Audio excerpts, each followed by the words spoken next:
Shalom sahabat TKB, senang dapat menjumpai saudara dalam wasiat kekal melalui sebuah renungan firman Tuhan yang memandu kehidupan kita. Saya Pendeta Marcelo Ananda Odang dari GKI Layur Jakarta Timur. Senang berjumpa dengan saudara semua. Renungan kita tanggal 16 Agustus ini berjudul Menyambut Kehadiran Tuhan dengan Sukacita, yang didasarkan pada 1 Samuel pasal 6 ayat 1 sampai 16. Untuk menikmati renungan ini, mari kita berdoa.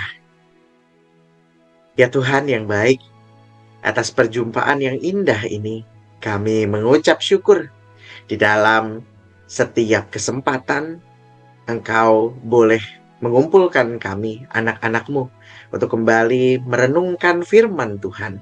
Biarlah melalui firman yang akan kami renungkan bersama, kami boleh makin mengenal-Mu, dan terlebih kami boleh makin rindu untuk melakukan kehendak-Mu dimanapun kami berada. Karena itu pada saat ini Tuhan, sertai kami, berfirman-Lah, karena kami siap dan kami rindu untuk mendengarkannya. Di dalam nama Yesus Kristus Tuhan dan Juru Selamat kami yang hidup, kami berdoa. Amin.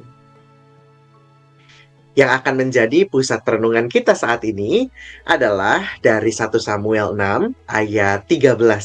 Dengarkanlah firman Tuhan. Penduduk Bet-Semes sedang menuai gandum di lembah.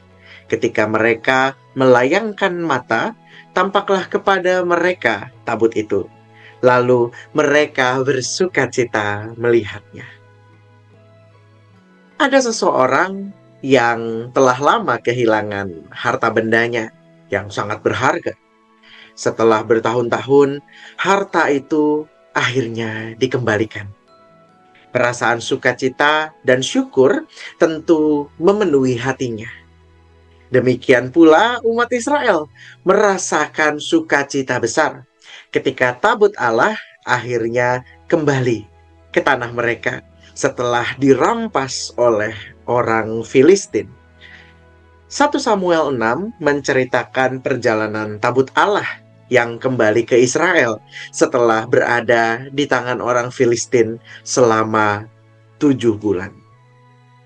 Dalam ayat 13-14, tabut tersebut sampai di Bet-Semes, dan orang Israel yang sedang menuai gandum sangat bersukacita melihatnya. Mereka mempersembahkan kurban bakaran sebagai tanda syukur.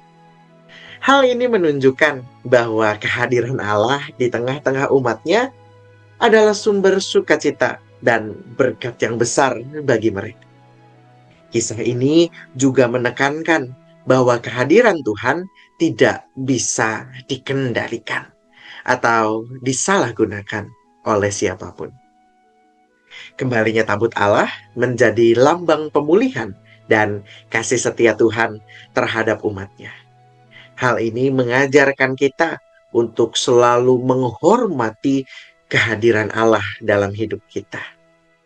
Kehadirannya tidak hanya menjadi sumber perlindungan, tetapi juga sukacita yang sejati.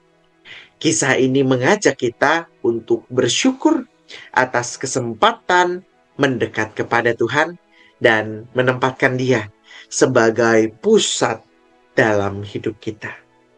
Sama seperti umat Israel yang bersukacita, kita pun diajak untuk menyambut hadiratnya dengan hati yang bersyukur. Mari kita berdoa. Ya Allah yang begitu mengasihi kami, teruslah ingatkan kami semua, agar di dalam setiap momen kehidupan, di dalam setiap langkah yang kami ambil, kami senantiasa mengingat-Mu, kami senantiasa menyambut-Mu, dan senantiasa bersukacita atas kehadiran-Mu. Teruslah nyatakan kehendak-Mu di kehidupan kami, dan beri kami kepekaan, agar kami selalu mengenal-Mu, selalu merindukan jalan-jalan-Mu. Di dalam namamu, Yesus Kristus, Tuhan dan Juru Selamat kami yang hidup, kami berdoa dan kami siap menempatkan sukacita kami hanya berpusat kepadamu saja. Amin. Saudara, demikianlah renungan kita untuk hari ini. Jangan lupa subscribe, like, dan komen. Juga bagikan renungan ini. Tuhan Yesus memberkati kita semua.